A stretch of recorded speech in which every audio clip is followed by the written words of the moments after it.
having us.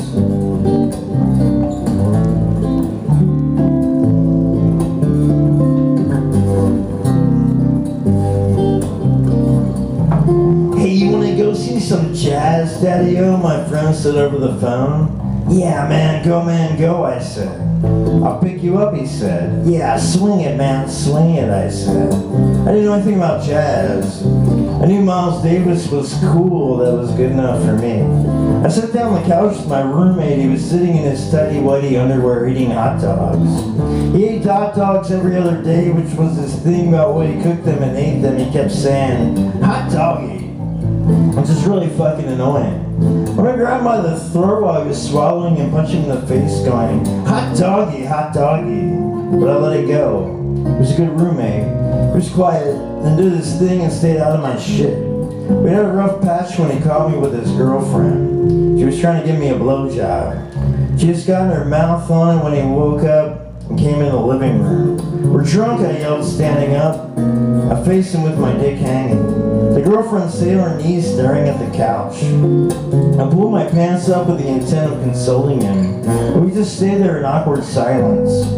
Finally, she just turned her head and said, it's just a blowjob. He got pissed and went back into his room, slamming the door. I sat back down on the couch. She rested her head on my leg. Want me to finish, she said? But we got over that. He kicked her out and we were friends again, keeping it cool. Don't worry, he said, I would have done the same thing, but you owe me one. Sure, I said, crossing my fingers behind my back to fake the promise. He wasn't getting any of my chicks, fuck that. I saw my friend's headlights through the window. I went out and got into his pickup truck. He was listening to Ozzy's Blizzard of Oz album. A strange selection considering we were going to see jazz. We bullshitted for a while, then headed out on the expressway in the direction of Lancaster, PA, where all those stinky bearded Amish people live. They were insane, extreme Christians that thought the rest of us were evil. All of us. They call us the English. The stupid know-nothing sinful English. I say fuck yeah. Give me sin, I love it. Nasty multi-partner sex, big doses of cocaine, and loud satanic rock and roll.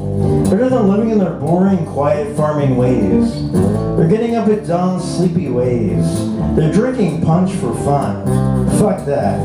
It's okay to talk shit about them, they'll never read this, they're not allowed. Jesus would not approve this literature.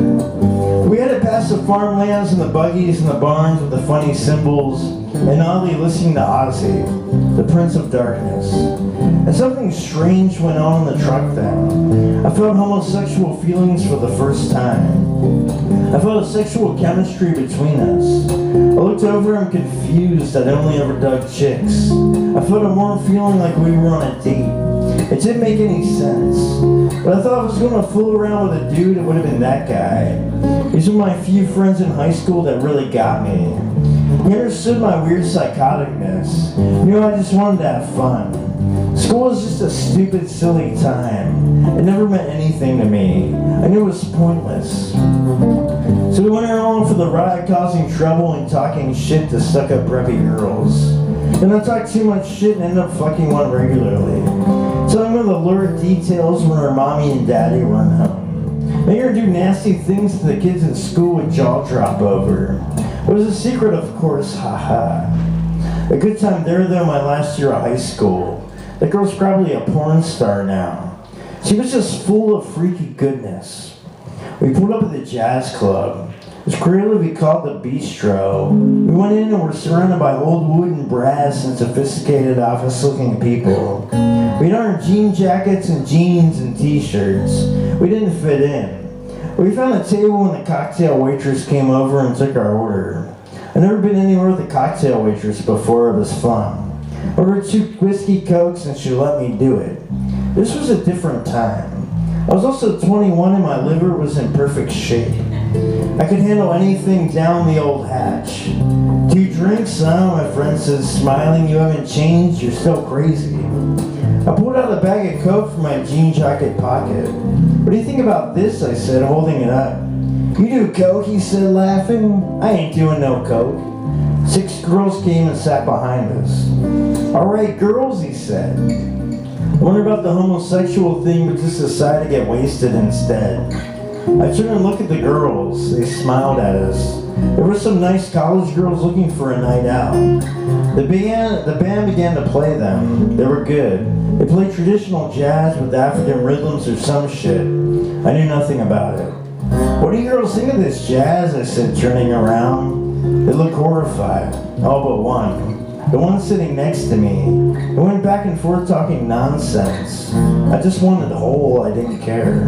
Finally, I pointed at my friend and tapped my jacket pocket, referring to the cocaine. He got pretty drunk by then and followed me in the bathroom. I laid on a line for him and he bent down with a dollar roll. I've never done this, he said. Don't be a pussy. Just snort it, Mr. Rogers, I said. He laughed then, the coke blew all over the sink. I had to scrape it back together. Just snort it, you fuck, I said, putting my hand on his back. It was kind of sexual. The whiskey and coke were running through my bloodstream. We came back to the table and the girls were sitting there waiting for us. I snapped them for some reason. I hate girls, I yelled. We flew over the table laughing. The band kept playing and we ordered more whiskey, trying to listen to bebop and the solos, but my mind had gone into oblivion. I turned and talked to the girl next to me again, but my words didn't make any sense. The rest of them looked terrified. My friend made no move to any girl. I blacked out then and came to in the middle of the bar not wearing a shirt. Are you okay? Do you need another drink? The cocktail waitress said. This was a different time and place, like I said. She had probably never seen anything like that in there. It was probably interesting, like I was a zoo animal. You're the best damn woman in the world, I said, stuffing most of my cash into her shirt and bra. She took it smiling. I blacked out again and my friend was driving down the expressway laughing. You're wild, you're crazier than high school, he said. I looked down and saw my dick swinging back and forth. How the fuck are my pants down, I said. You moved these rednecks in a truck. You called them redneck fuckers and slapped your ass saying, you want this ass? I almost threw up in the truck from laughing. I couldn't take it. They followed us for like 3 miles, he said, laughing. What the fuck, Ray Ray? I got drunkenly serious then. You want to suck this dick, I said. It's a good fat dick. You really want me to, he said. Yeah, I want you to suck this big piece of meat, I said. He pulled off the expressway then and headed down a dirt road and parked under a tree. Are you gay, I said. He said nothing and went down on it. I ain't gay, but I want to get my dick sucked, I said. He pulled out for a minute and said, I've always wanted to suck your dick. I came about 2 minutes later and he gagged and spit out the aftermath on a dirt road. We drove on in silence. When he pulled up to my house, I fell out of the truck and puked on a patch of grass by the front door. I wasn't wearing a shirt. He got me in the house then and I took my pants off. I want to fuck you, I said. How did you not puke until we got here? He said, you're amazing. I'll suck your dick now, I said. I got down on my knees and he stood there nervously. I had my face right at his crotch. I just stayed there unable to move. I wasn't able to open his jeans and pull his dick out. I can't suck a dick, I said, and passed out on the floor.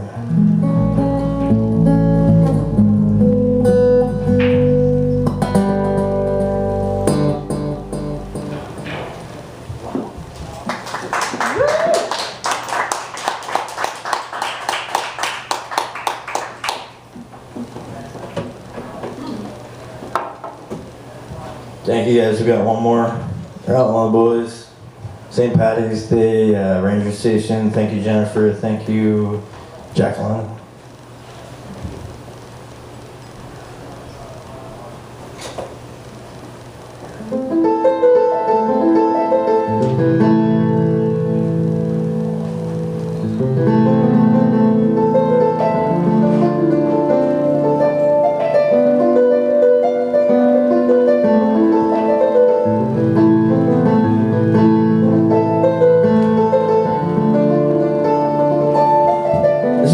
Unleashed. I died and went to heaven. Jesus grabbed my wrist and flew me into space. We flew faster and faster past black holes. Stars streaked past us like rain on a windshield. Jesus' magical arm like a wiper. I saw vortexes and planets. It all went by fast like a good drug. Jesus' beard waved in the wind. It's fun, he said, smiling. Yeah, I said, with my hair all crazy. We came upon a planet then a big sign that read love. He let go of my wrist, I flopped down onto a dirt road. Hey, I said, I was a little busted up. Sorry, he shouted, with his voice bouncing off clouds. He got smaller and smaller until he disappeared into white. Get out, tiger, I heard that. It was my grandma smoking a cigarette wearing a toga. Am I dead? Get in the house. We walked up a path to a small stone house. I followed her in. I've been waiting for you. She had a deck of cards waiting on the kitchen table. A bottle of vodka and a bottle of Jack D. Pick your poison, she said, looking at the deck and the liquor. Wait, how did I die? It don't matter, you're here now, she said, letting another smoke. A TV was on showing shows. 500 rummy, I said, grabbing the Jack D. Alright, she said, grabbing the deck. What is there to do here, I said. You're looking at it, she said. Her cigarette was going up and down in her mouth. I felt kind of bummed. Where's Grandpa? He ran off. There's nothing else to be said about that, I guess. I muted the TV and turned on some country music. The radio would play anything that came into my head. We usually played Cars to Country. That old school shit. I noticed I was wearing a toga too. You have to wear these togas? Yeah, she said, not giving a fuck. We played cards for a while. I couldn't tell who was winning or losing. It didn't seem to matter. I looked up at the TV. Saw the most beautiful woman ever. She was wearing a special toga. She had long, shiny hair. Who's that, I asked. Oh, that's Mary, Grandma said, pulling hard on a cigarette. It occurred to me then that it was the Virgin Mary. Ever meet her, I said. No, I don't need to meet celebrities to feel good about myself, Grandma sneered. The TV says she was coming tomorrow. She's coming tomorrow. Do you want to meet her? Nah, you go ahead. I felt annoyed. I didn't want to go see the Virgin Mary by myself, but it was time for bed. Grandma showed me my room. It was pretty simple with a bed, a lamp, and a rug. Got any books, I said? Hold out your hands. I did, and several books appeared. Just think of the ones you want and they'll appear, she said, unimpressed. I turned off the lamp and she shut the door. She knocked right away. What? Tiger, she said, unsure of herself. What? I was wondering if I could ask your opinion about something. Opinion on what? She never asked for my opinion before. Well, with your grandpa gone, I bought some lingerie. I was wondering if you could take a look at it. I looked around in the darkness like, what the fuck? Yeah, sure, I said. It was obviously important to her. I'm gonna put a cloth over your lamp to get the mood right, she said. Okay, I was just along for the ride then. She took a bit of time and then came into my room wearing a garter belt, black panties, black bra, and some stockings. Looks good, I said. I decided that no matter what, I would just say it looks good. What else could I do? She came back a few more times. How much is there, I said. She looked at the floor. Well, I have become obsessed. I followed her into her room. It was nice in there. She had a lamp, red carpeting, a bearskin rug, and a makeup dresser that looked like Marilyn Monroe's. It felt good to be in there. She opened her closet then full of sex and skimp. I was overwhelmed by the volume and ferociousness of it. Oh, Tiger, I'm so miserable here, she said and collapsed on the floor. Makeup ran down her cheek. She was wearing a blue nightie then. Her hips and ass looked good. Grandma was a looker. I put a hand out to settle her. I rubbed her done-up hair. She looked like a stricken schoolgirl. I rubbed her hips and ass then. She looked up at me with longing. I pulled her onto the bed. With my experience, it was the least I could do to give Grandma what she needed. In the morning, I made breakfast and turned on the TV trying to get the Virgin Mary schedule. I was ready for more! Thank you.